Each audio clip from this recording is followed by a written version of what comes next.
오늘 멀리서 오시는 성도님들 힘들었겠다 싶었습니다.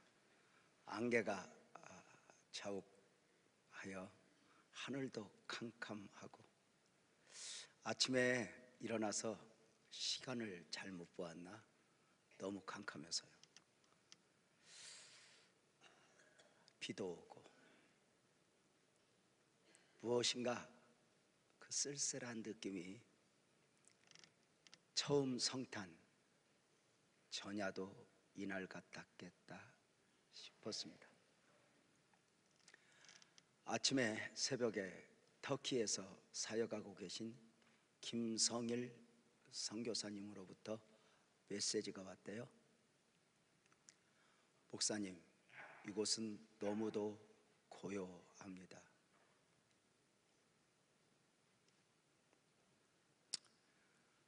의도적일 만큼 고요합니다.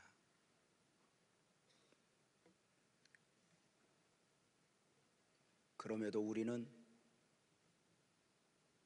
숨어 주님을 경배합니다 였습니다. 2000년 전 처음 성탄은 철저하게 사람들에게 외면을 당했습니다. 세상에 속한 사람들에게 당한 외면을 말씀드리는 것이 아닙니다. 마땅히 성탄을 기다려야 할 사람들, 성탄을 기다리고 있던 사람들에게 외면을 당한 것입니다. 처음 성탄 메시아가 자신들이 기대하던 모습으로 오신 것이 아니기 때문입니다. 저들은 화려하고 대단한 메시아를 기다렸지만 처음 성탄은 아기로 오셨습니다. 가장 가난한 가정에 가장 힘없고 연약한 모습으로 오신 것입니다. 이 처음 성탄은 사람들이 기다리는 모습이 아니었습니다. 그래, 서기관들도 제사장들도 성탄을 외면했고 심지어는 아기로 오신 예수를 죽이려는 사람들까지 있었습니다.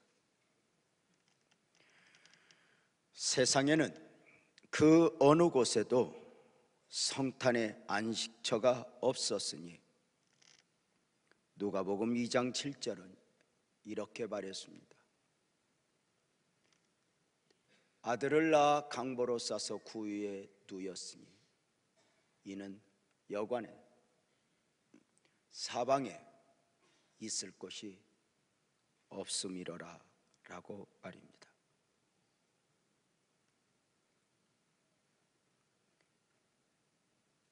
당시 많은 사람들에게 외면당하던 성탄이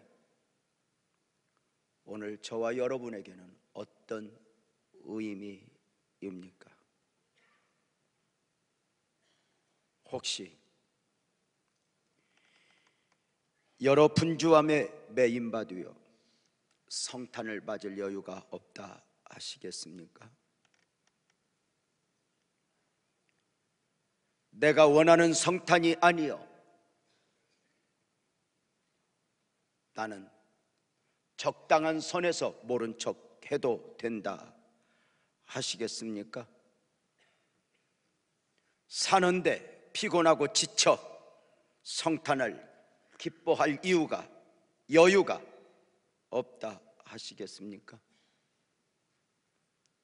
중요한 것은 내 삶의 환경이 어떠하든지 성탄이 성탄되어야 한다는 것입니다. 성탄의 진정한 주체는 사람들에게 있는 것이 아니기 때문입니다. 성탄의 진정한 의미가 사람들끼리 기뻐하고 즐거워하며 선물을 주고받는 데 있는 것이 아니라 경배자가 되는 데 있기 때문입니다. 이렇게 땅에서 철저하게 외면당했던 처음 성탄의 날, 하늘은 바빠지기 시작했으니 하늘의 별이 움직이기 시작한 것입니다. 그 하늘의 별은 메시아의 별이었습니다. 이 메시아의 별은 동방에서 하늘의 별을 연구하던 박사들의 마음을 흥분시켰습니다. 메시아의 별 앞에서 동방의 박사들은 그냥 있을 수 없었습니다. 저들은 아브라함이 그랬던 것처럼 갈 바를 모르지만 별을 통한 감동에 별의 인도를 떠나야 했습니다. 저들은 6개월 이상 산 넘고 물 건너 약 1500, 1600km를 걸어 베들레헴에 왔습니다. 무엇을 얻거나 이루기 위해서가 아니었습니다. 동방의 박사들이 멀리서 성탄을 찾아온 목적에 대하여 마태복음 2장 2절은 분명하게 답해주고 있습니다. 유대인의 왕으로 나신 이가 어디 계시냐? 우리가 동방에서 그의 별을 보고 그에게 경배하러 왔노라.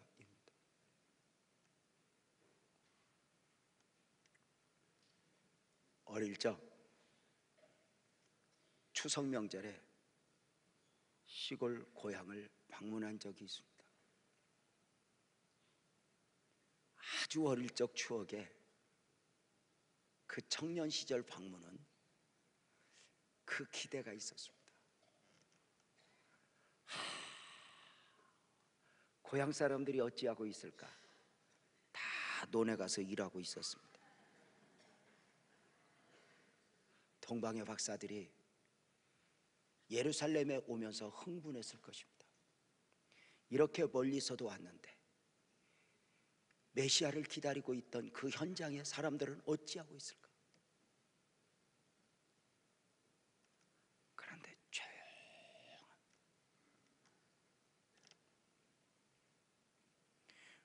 멀리 동방에서 성탄을 찾아온 목적은 메시아를 경배하기 위해서였으니 메시아를 만난 사람들은 그가 누구이든 마땅히 경배자가 되는 것입니다. 오늘 우리는 그 경배자의 마음으로 성탄을 준비하고 성탄을 맞아야 하는 것입니다. 성탄 앞에서 경배하는 박사들을 보려 하는데요, 마태복음 2장 11절에 보면 집에 들어가 아기와 그의 어머니 마리아가 함께 있는 것을 보고 엎드려 아기께 경배하고 이렇게 말합니다. 집에 들어가 아기와 그 모친 마리아에 함께 있는 것을 보고 드디어 동방의 박사들은 아기를 보았습니다. 마리아의 품에 안겨 있는 그 아기는 평범한 아기가 아니었습니다. 그 아기는 사람의 몸을 입고 오신 하나님이셨습니다. 놀랍게도 박사들은 아기 안에서 하나님을 만나고 있는 것이요, 메시아를 만나고 있는 것이었습니다. 메시아의 별을 보고 수천 킬로를 왔던 만큼이나 메시아의 별을 믿고 수많은 난관을 이겨왔던 만큼이나 메시아로 오신 아기를 보고 동방의 박사들은 감격하여 예물을 드리며 경배하는 것입니다. 어떻게 경배했을까? 마태복음 2장 11절을 다시 보면 집에 들어가 아기와 그의 어머니 마리아가 함께 있는 것을 보고 엎드려 아기께 경배하고입니다. 말씀을 자세히 보시기 바랍니다. 박사들의 경배는 아이를 잉태하였다가 출산한 마리아가 아니라 아기께 경배였습니다. 경배받아야 할 대상은 마리아가 아니라 오직 메시아로 오신 예수여야 했습니다. 경배의 대상은 오직 하나님 한 분밖에 없는 것입니다. 이 땅에 훌륭한 사람들 많이 있습니다. 존경받을 만한 분들 많이 있습니다. 그럼에도 경배의 대상은 오직 하나님 단 한 분이셔야 합니다. 그가 혹 천사라 할지라도 경배를 받을 수 없으니 경배는 오직 하나님께입니다. 동방의 박사들이 베들레헴에 찾아와 아기께 경배했다는 사실이 무엇을 알려주고 있는 것입니까? 그 메시아로 오신 아이는 바로 아멘합시다 하나님이라는 것입니다. 그 아기 예수가 장성한 뒤에 하나님이 되시는 것이 아니라 처음부터 아기였어 사람의 몸을 입고 오신 하나님이셨습니다. 부처님은 그냥 부처님이십니다. 공자님은 그냥 공자님이십니다. 이만희는 이만희이고 안산홍은 안산홍입니다. 부처님, 공자님을 섬기는 분들이 어떻게 포장하여 저들을 표현할지라도 저들은 저들일 뿐입니다.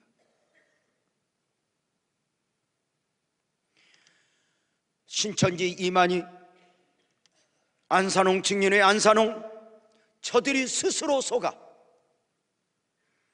자신을 무엇이라 표현해도 저들은 사람 중에 하나, 저들일 뿐입니다. 그러나 예수는 하나님이셨습니다. 성장한 뒤에 하나님이 되신 것이 아니라 아기 때부터 본질적으로 하나님이셨으니 마땅히 경배를 받으실 하나님 말입니다. 근본 성탄의 우리 모두는 하나님께 경배하는 경배자가 되어야 합니다. 분주함에 매이거나 쾌락에 매임바 되는 경우는 그 분주함이나 쾌락에 경배하는 경우가 됩니다. 그 경배의 자리에 마리아가 있어서도 아니 됩니다. 그 경배의 자리에 스스로 자기 자신이 자리를 둥지를 틀어도 아니 됩니다. 박사들은 무엇인가를 받으려고 성취하려고 그 험한 길을 넘어 예루살렘에 온 것이 아닙니다. 오직 하나 경배자가 되기 위해서였습니다. 경배자로의 마음은 오늘 우리 신앙에 있어서도 본질입니다. 때로는 울면서 때로는 아파함으로 모든 상황 속에서 하나님은 나의 하나님이시고 나는 하나님의 자녀라 마땅히 경배를 드리는 것입니다. 동방의 박사들의 경배는 최고의 예물과 함께 드려진 경배였습니다. 마태복음 2장 11절을 다시 보면 집에 들어가 아기와 그의 어머니 마리아가 함께 있는 것을 보고 엎드려 아기께 경배하고 보십시오. 보배압을 열어 황금, 유향, 몰약을 예물로 드렸다 말씀하고 있습니다. 놀랍게도 박사들을 통해 드려진 황금과 유향과 몰약은 자신들이 모르는 가운데 이 예물은 최고의 의미가 담겨 있는 예물이었으며 이 예물이 드려지는 가운데 또한 자신들도 모르는 중에 최고의 선물을 저들은 품에 안는 놀라운 현장이 되었습니다. 세 가지 예물 중에 그 처음 예물은 황금이었으니, 황금은 어떤 의미가 있는가? 황금은 왕권을 의미합니다. 나라마다 박물관에 가서 보면 과거의 왕들은 황금으로 왕관을 썼다는 것을 알 수 있습니다. 왕들은 황금 띠를 띠고 황금 그릇을 사용하곤 했습니다. 우리나라 박물관에 가서 보면 신라 금관,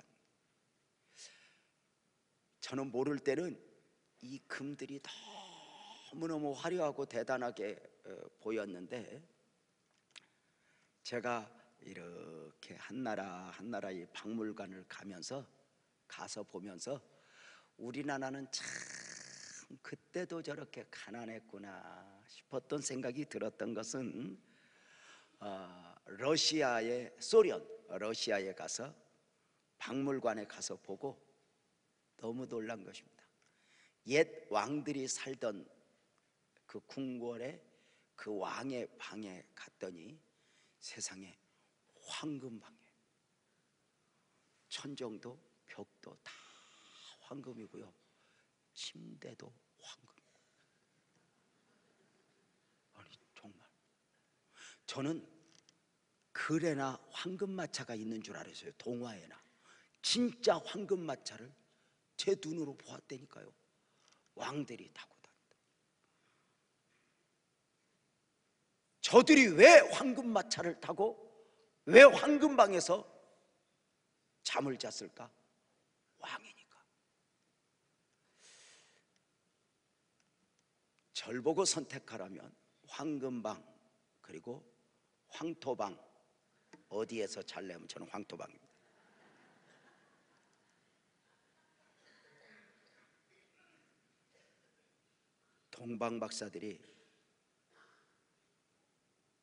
동방박사들을 통해 황금으로 드려졌음은 예수님의 왕되심을 선포하는 것이었습니다. 팔레스타인 역사학자 세네카는 당시 중동에서는 이런 말이 있었다고 했습니다. 황금을 가지지 않고는 왕을 만날 생각을 하지 말라고 말입니다. 왕을 만날 때는 반드시 준비하여야 하는 예물이 있었으니 황금이었다는 것입니다. 아기로 오신 예수님은 왕이신 하나님이며 사람이 되신 왕이었습니다. 황금은 금속의 왕이고 예수님은 만왕의 왕이십니다. 예수님은 힘으로 통치하시는 왕이 아니라 사랑으로 통치하시는 왕이셨습니다. 예수님은 총으로가 아니라 핵으로가 아니라 십자가로 세상을 정복하신 왕이었습니다. 예수님은 법으로가 아니라 용서와 사랑으로 세상을 다스리신 왕이었습니다. 세상의 왕은 못할 것이 많은 왕이지만 아기로 오신 왕은 전지전능하신 왕이었습니다. 세상의 왕은 임기가 있는 일시적 왕이었지만 예수 왕은 영원한 왕이었습니다. 세상의 왕은 한 나라의 공간 안에서의 왕이었지만 예수 왕은 영원한 왕이셨습니다.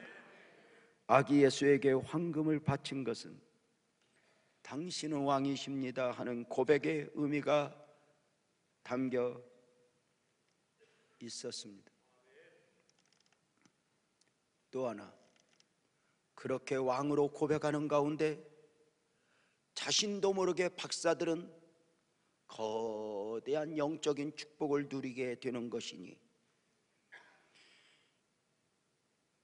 바로 당신은 왕입니다 하는 고백과 더불어 나는 당신의 나라의 백성입니다 하는 분명한 고백이 자신도 모르게 있어지는 것입니다. 처음 하나님 나라의 백성이 되기 전에 사람들은 어떤 상태였는가?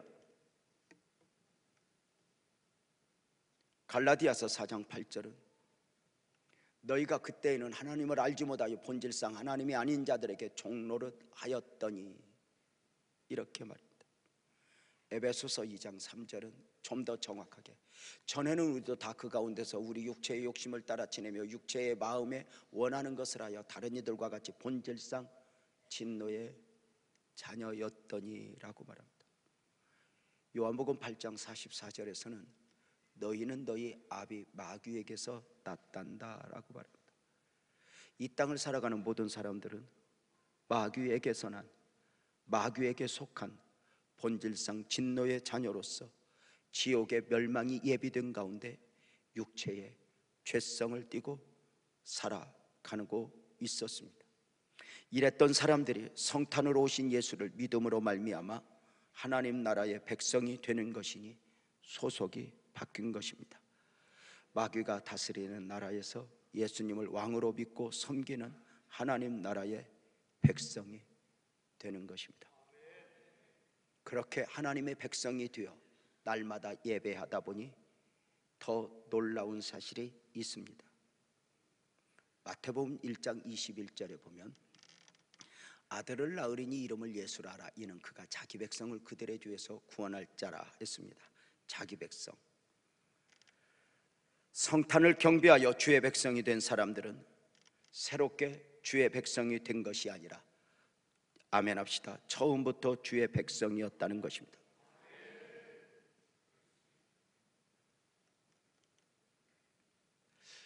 예수를 믿고 날마다 하나님의 은혜 안에 젖어들다 보면 세상이 표현할 수 없는 표현이 내 안에 있어지니 어미 모태에서 지음을 받기 전에 나를 부르신 하나님, 창세전에 나를 택하여 자녀 삼아 부르신 하나님을 고백하게 됩니다. 그렇게 처음부터 주의 백성 된 사람들이 성탄에 황금으로 예물을 드리며 당신은 나의 왕입니다 고백하는 것입니다. 황금으로 드려지는 가운데 넓은 의미로는 예수는 만왕의 왕이심을 고백하며, 좁은 의미로는 당신은 나와 내 삶의 왕입니다 하는 고백입니다. 자신도 모르는 가운데 염려가 나를 다스리지 않고 두려움이 나를 다스리지 못하도록, 세상 풍습이 나를 끌고 가지 못하도록, 아멘 합시다. 주여 나를 다스려 주시옵소서. 나와 내 삶의 왕이시옵소서. 그래서 세상이 줄 수 없는 하늘의 평강, 하늘의 평안이 내 안에 넘치게 하소서. 주의 이름으로 바라기는 성도님들, 예수님은 저와 여러분의 심부름꾼이 아니고 내가 예배할 때 이렇게 예배 정도 드려줬으니 내 필요를 채워주시는, 내가 힘들 때 나를 돕는 헬퍼 정도의 그 예수님이 아니라, 그 예수님은 나와 내 삶의 왕이심을 기억하며 나를 책임져 주실 그분을 믿으시기를 주의 이름으로 축복합니다. 세상이 무엇라 염려를 여러분에게 담아주어도 세상의 소리에 민감하지 마십시오. 우리 모두는 하나님의 사람들입니다. 아멘 합시다. 결국은 하나님 뜻대로 될 줄로 믿습니다. 이제 두 번째 예물인 몰약에 담긴 의미를 보려고 합니다. 처음 예물인 황금이 아기로 오신 예수의 왕권을 의미했다면, 몰약은 선지자로 오신 메시아임을 의미하는 것입니다. 구약의 제사장과 왕과 선지자들에게는 머리에 기름을 부었습니다. 그 예식 가운데 머리에 붓는 기름을 관유라고 하는데, 관유를 만들 때에 바로 몰약이 사용되었습니다. 특별히 몰약은 죽은 사람의 사체에 바르는 것입니다. 그러므로 성탄의 몰약이 예물로 드려진 것은 예수님의 선지자 사역으로서 죽으심을 예고하는 것이었습니다. 하나님이 사람의 몸을 입고 성탄으로 오신 목적은 죽으시기 위함이었다는 것입니다. 예수님의 죽으심의 사역은 예수님 스스로도 말씀하셨으니, 마태복음 16장 21절에 보면 예수 그리스도께서 자기가 예루살렘에 올라가 장로들과 대제사장들과 서기관들에게 많은 고난을 받고 죽임을 당하고 제3일에 살아나야 할 것을 제자들에게 비로소, 말씀이 좀 묘하죠. 말씀하시니 이렇게 안 하고 나타내시니 이렇게 말합니다.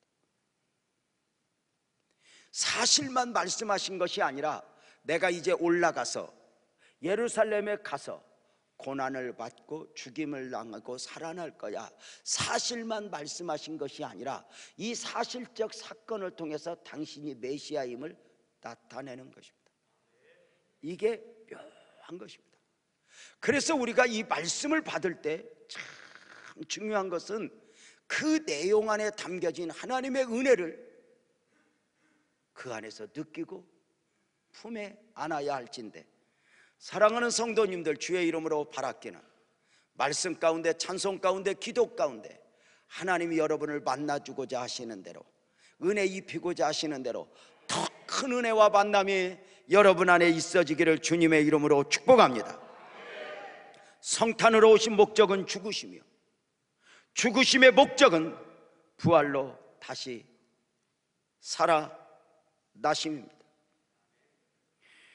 구약에서 죽은 사체의 몰약을 바르는 것은 부활로 다시 살 것을 기대하는 사상이었습니다. 처음 성탄의 몰약이 예물로 드려졌습니다. 박사들은 모르고 드렸지만 그 예물을 받으시는 아기로 오신 하나님은 아셨습니다.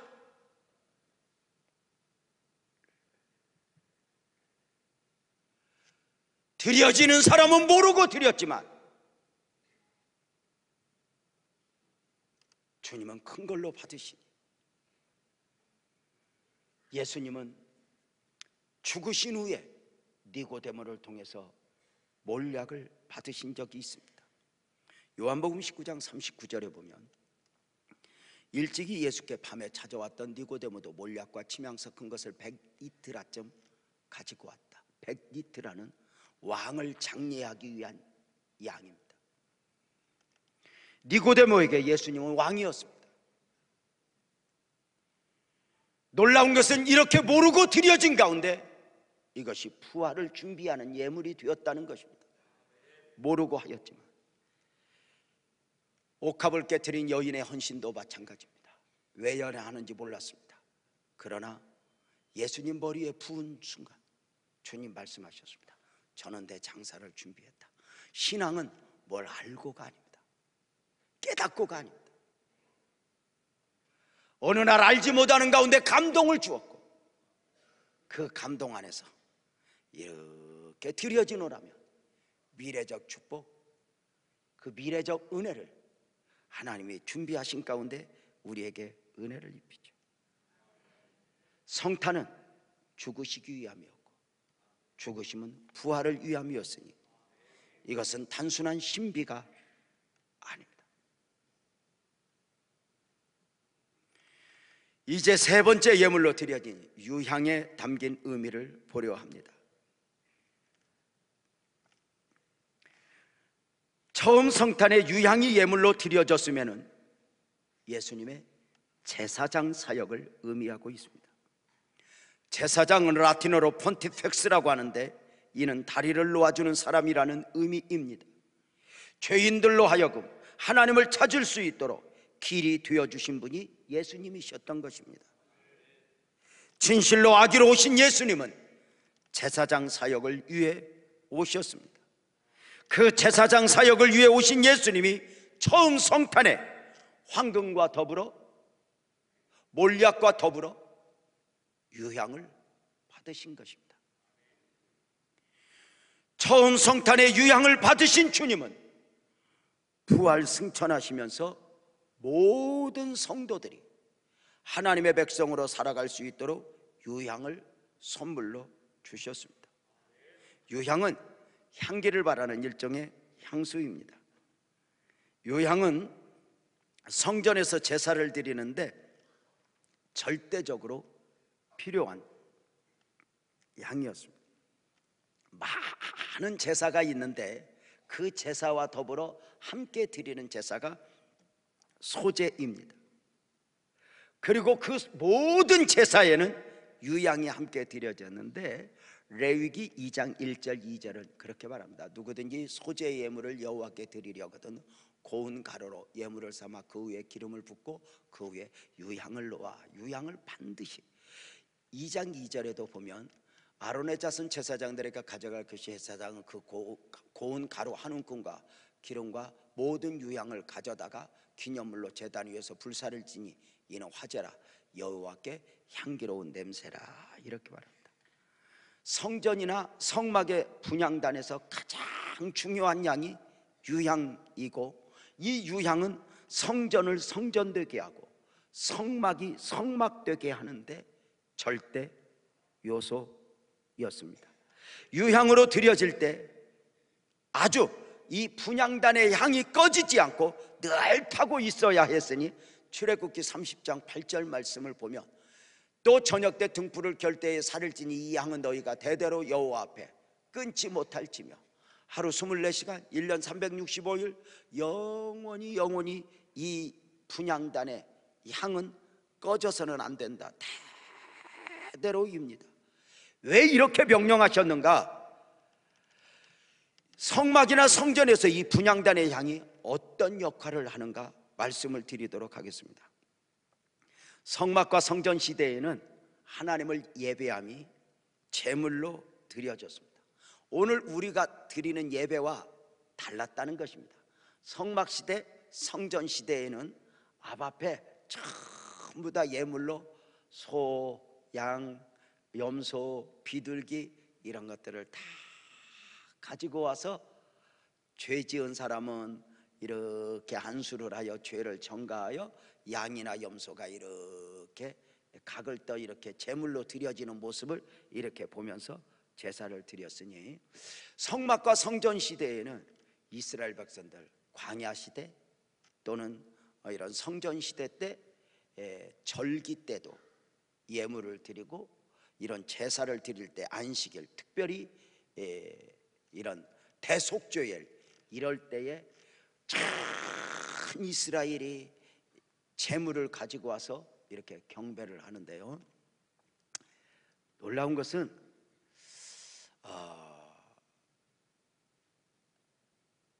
하루에 그 60만, 그 200만 그리고 전체 이스라엘 사람들이 와서 성막시대, 성전시대에 와서 이렇게 제물을 드릴 때 하루에 가장 많은 제물이 드려질 때는 전승에 의하면 2,400마리가 드려졌다 이렇게 이야기합니다.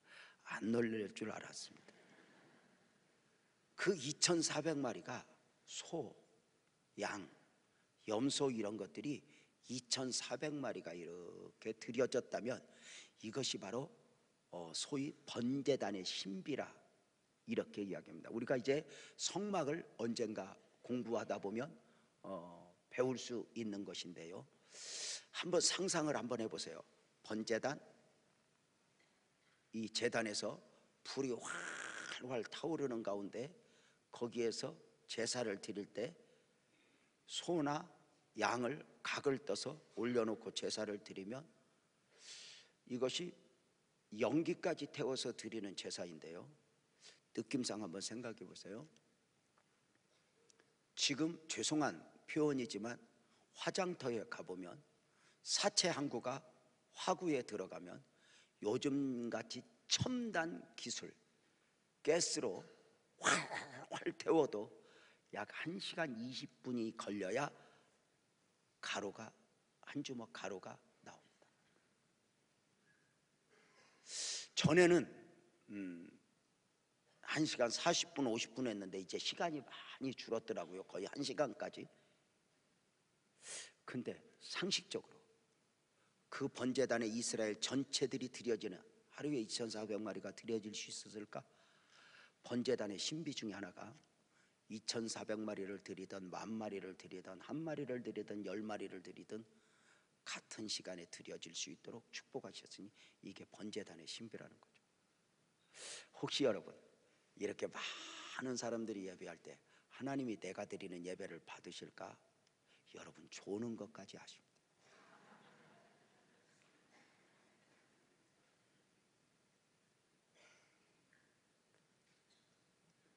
여러분 참 한번 상상을 해보세요. 2,400마리가 이렇게 들여질 때 우리가 짐승 한 마리를 태우면 그 냄새가 얼마나 진동하겠어요. 그냥 짐승을 죽인 게 아니잖아요. 피를 담아 제단에 뿌렸잖아요. 그러면 상식적으로 얼마나 그 피비린내, 사체 타는 냄새, 그리고 그 썩은 살들로 인하여 저 광야 벌판에 늑대, 이리떼들, 벌레들이 얼마나 밀려올 수 있겠어요. 그런데 더 놀라운 것은 그 성전에 그 사체 태운 냄새가 나지 않았다는 거예요. 썩어가는 피비린내도 나지 않았다는 거예요. 왜요? 단 하나, 성막 안에서 도도하게 흐르는 분향단의 향이 그 모든 냄새를 덮었다는 거예요. 냄새가 없어지는 것이 아니라 하루 24시간 1년 365일 주님 오시는 그날까지 이 분향단의 향은 끄지 말라 했는데 그 향이 그 모든 냄새를, 피비린내를 덮어버렸다. 그런데 여러분 아세요? 이 분향단의 향을 성경은 무엇이라고 말하고 있는가? 계시록 5장 8절은 이렇게 말합니다. 그 두루마리를 쥐하심에 내 생물과 24장로들이 그 어린 양 앞에 엎드려 각각 검은과 향이 가득한 금대접을 가졌으니 이 향은 성도들의 기도들이라. 이렇게 합니다. 교회에 금대접을 가지고 있는 천사, 우리 앞 앞에 대접을, 금대접을 이렇게 가지고 있는데 이 금대접이 바로 뭐냐면 기도를 담는 이렇게 그릇인데 이게 성도의 기도라 이렇게 말하고 있습니다. 성경 더 볼까요? 계시록 8장 3절에 보면 또 다른 천사가 와서 제단 곁에 서서 금향로를 가지고 많은 양을 받았으니 이는 성도의 기도와 합하여 보좌 금제단에 드리고자 함이라. 이렇게 담는 이유가 무엇이냐면 이렇게 우리가 기도하면 이렇게 담아서 가득 차면 어떻게 4절에 보면 향연이 성도의 기도와 함께 천사의 손으로부터 하나님 앞에 올라가는지라 설명을 하면 우리들의 이렇게 앞 앞에 기도가 가득 차면 이것을 천사들이 다 찬 것을 보고 가지고 올라가서 하나님 이 빛나교회 아무개 기도가 이렇게 가득 차서 가져왔습니다. 그러면 하나님이 그것을 기쁘게 받으시고 응답으로 축복을 이렇게 부어주시는데 앞 앞에 성가대원들 그릇이 다 있는데 한번 봐봐. 말라 비틀어졌는지 아니면 가득 차 있는지. 천사들이 상랑교 네 그릇은 언제까지 이렇게 마르고 나로 하여금 편하게 쉬게 만들래. 여러분 이런 말 알아요. 기도하면 나는 성도는 기도하느라고 바쁘면 하나님은 응답하느라고 바쁘고 마귀는 방해하느라고 바쁜데 성도가 기도하면 모두가 편하답니다. 자 여러분 이게 기도라는 거예요. 잘 보세요. 성막에 냄새가 없고 문제가 없는 것이 아니라 문제가 너무 많은데 이 분향단의 향, 기도로 인해서 그 모든 문제가 덮인다. 우리들이 교회에 와서 예배를 드려요. 처음 교회에 올 때는 환상에 젖을 때가 있어요. 교회는 천국이다. 천국일까? 아니요. 처절한 영적 전쟁터예요. 어떤 집사님이 저에게 와서 이렇게 얘기해요. 왜 이렇게 교회가 문제가 많냐고. 너하고 나하고 성도니 문제가 없겠냐? 아니 왜 이렇게 문제가 많냐고. 오늘의 교회에 대하여 걱정하는 분들이 참 많습니다. 한번 물어볼까요? 옛날의 교회가 문제가 많을까? 지금의 교회가 문제가 많을까? 옛날이나 지금이나 동일합니다. 달라진 것이 있다면 단 하나입니다. 죄인된 목사가 목회를 하니 어찌 문제가 없을 수 있겠으며, 다 부족한 사람들이 예배 공동체로 살아가니 어찌 문제가 한순간 여러분 성막에 와서 짐승들이 죽으면 막 그냥 와서 죽여주세요 하고 죽습니까? 얼마나 안 죽으려고 몸부림을 치다가 죽을진데, 우리가 순간순간 죽는다고 뭐 하지만 순간 성질로 살아나면 내가 가만히 있으니까 이것들이 사람으로도 안 보이냐고. 막 내가 가만히 있으면 교회가 큰일 날 것 같고 그러합니까? 여러분 보세요. 옛날의 교회나 지금의 교회가 문제가 똑같아요. 달라진 것이 있다면 뭐냐? 이 성도의 향, 분향단의 향, 기도가 약해진 거예요. 전에는 문제가 많은 만큼 기도로 다 덮었어.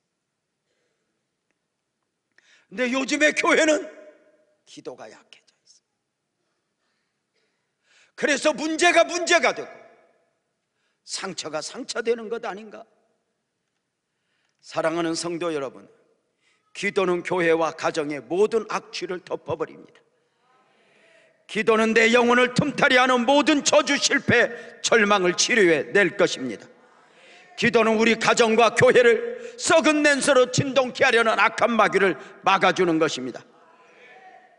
사랑하는 성도 여러분, 기도에 있어서 승리자가 될 수 있기를 주님의 이름으로 축원합니다. 성경은 우리에게 기도하는 그리스도인이기를 원합니다. 놀랍게도 아기로 오신 처음 성탄 그날에 하나님은 동방의 박사들을 통하여 황금과 몰약과 유향을 예물로 받으셨습니다. 황금은 왕의 사역을, 몰약은 선지자 사역을, 그리고 유향은 바로 제사장 사역을 의미하고 있었습니다. 그리고 놀라운 것은 이것을 모르는 가운데 드려지고 모르는 가운데 이것을 받아낸 것입니다. 이제 내일이 성탄입니다. 어쩌면 이렇게 제가 오랫동안 예수를 믿으면서 보면 24일이 주일인 경우가 성도들이 제일 바쁩니다. 내일 또 오셔야 돼요. 그렇습니다. 그렇게 속으로 나는 모두와 그러면 안 됩니다. 내일 오셔서 고백을 하는 것입니다. 나는 주님을 경배합니다. 24일이 주일이면 31일도 주일입니다. 그러면 그날은 또 송구영신 예배까지 드려야 돼요. 이렇게 바쁜 것은 축복입니다. 그래서 우리 성도로서 한 해의 마지막과 한 해의 시작을 성전에서 예배함으로 드려지고 맞는다는 것, 이거 축복입니다. 이게 황금을 그리고 몰약을 유향을 예물로 드리는, 그리고 그 은혜를 입은 사람들의 고백입니다. 어떤 분들은 해 뜨는 거 봐야 되겠다고 정동진을 가지만 그날 흐릴 것입니다. 그리고 그 문화, 해 뜨는 거 보러 왜 가는 줄 알아요? 그 첫날 뜨는 해 보고 빌러 가는 겁니다. 이렇게 빌러, 소원을 빌러. 아니 생각 좀 해보십시오. 해 보고 비는지 그날 여기서 해가 뜨게 할 것입니다. 걱정도 하지 마시고, 정동진 해는 흐리면 안 뜨지만 여기는 흐려도 뜹니다. 그래서 우리가 그날 함께 예배하고, 우리가 새해 첫날 첫 주간에 또 바빠야 되지. 여러분이 한가할까 봐 교회는 2일날, 3일날, 4일날 신년 축복 기도 성회를 합니다. 그래서 빛나교회 공동체로서 정신을 차릴 사이 없이 아멘을 해야 되는데, 예배하고 기도하며 2018년 복을 만들어내는 사람들로 힘차게 달려갈 수 있기를 주님의 이름으로 축복합니다. 여러분은 하나님의 사람들입니다.